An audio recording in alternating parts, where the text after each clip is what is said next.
सोचो जब जिंदगी सब कुछ छीन ले और सिर्फ उम्मीद रह जाए। मैंने अपनी माँ से कहा, ओह मुझे पैसे मिल गए, प्रेसिडेंट वॉलमार्ट ने मुझे 500 भेजे हैं।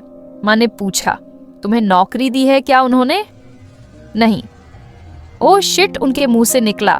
मैंने कहा कि मैं सोच रही हूँ, क्यों ना तुम कल आकर हमें यहाँ से ले जाओ, मैं और मरिकस सुबह 9 बजे तैयार रहेंगे। उन्होंने कहा, ओके डन है। उसने मुझे अस्पताल में छोड़ दिया, बिल्कुल इसी तरह जैसे मेरे साबिक बॉयफ्रेंड ने किया था। कहानी एक जैसी थी, मगर इस बार मैं वो मासूम लड़की नहीं रही। मैंने आंसू नहीं बहाए और न ही मैंने किसी के वापस आने की तौक़ा की। वाहिद चीज जिसे मैं नहीं छोड़ सकती थी वो मेरी नौ मौलूद बेटी थी। तभी वो राहबा दोबारा आ गई, जैसे वही मेरी तकदीर हो। उसने नरमी से पूछा कि क्या मैं उसके घर रखना चाहती हूँ, और पहली बार मुझे लगा कि मेरा भी कोई ठिकाना है।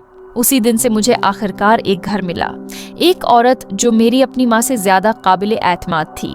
जिंदगी आहिस्ता आहिस्ता बेहतर होने लगी। वो दुकान जहाँ मैंने बच्चे को जन्म दिया था, दरअसल मुझे दोबारा काम पर बुलाया। उन्होंने मुझे मौर्द इल्जाम नहीं ठहराया। उन्होंने मुझे खानदान की तरह खुश आमदीद कहा। मैं अस्पताल की नर्सों की दोस्त भी बन गई, और सबसे ज्यादा विल। अगर वो इस दिन जल्दी न आता और बच्चे को पैदाइश में मदद न करता तो मैं शायद उस सुपर मार्केट की फर्श पर मर गई होती।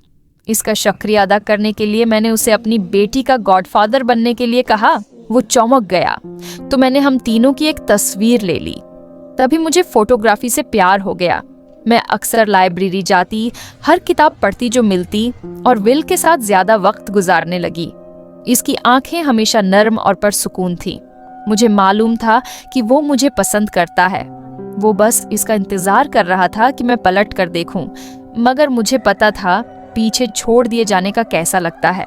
लिहाजा जब मैं बेतकल्लफी से कह देती कि मैं कभी दोबारा मोहब्बत नहीं करूंगी, तो मैंने उसकी आंखों से रोशनी मानद होती देखी।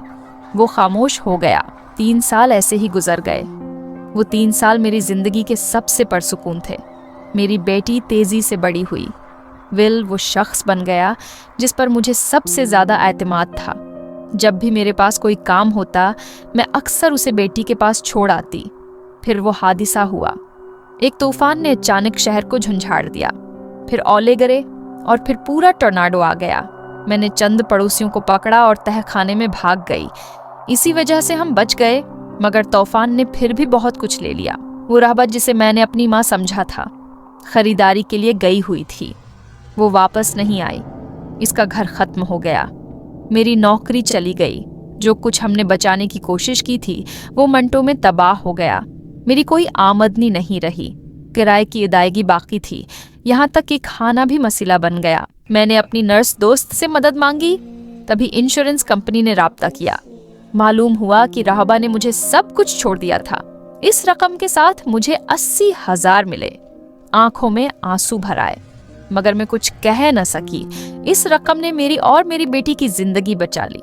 मैंने उसे एक नया घर बनाने में इस्तेमाल किया, और यूं जिंदगी दोबारा मुस्कुराने लगी। मैंने टोर्नाडो की तबाही की एक तस्वीर ली। वो तस्वीर इतनी ताकतवर थी कि उसने एक बड़ा अवार्ड जीत लिया। रातों रात में मशहूर हो गई। फोटोग्राफी के इवेंट्स हर जगह से मुझे बुलाने लगे। मैं बहुत सफर करने लगी। कई दिन बाहर गुजार देती शूटिंग के लिए।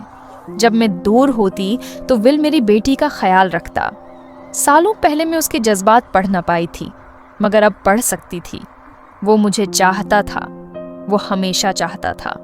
और इसी दिन जब उसने आखिरकार हिम्मत करके एतराफ़ किया, मैंने उसे इनकार कर दिया, और शायद यही मेरी जिंदगी की सबसे बड़ी गलती थी।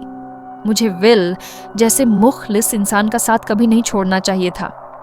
आप लोगों का क्या ख्याल है? मुझे विल से मोहब्बत का इजहार करके इससे शादी कर लेनी चाहिए या नहीं? हमारी कहानियां आपके बगैर अधूरी हैं। सब्सक्राइब करके उस फैमिली को मुकम्मल करें।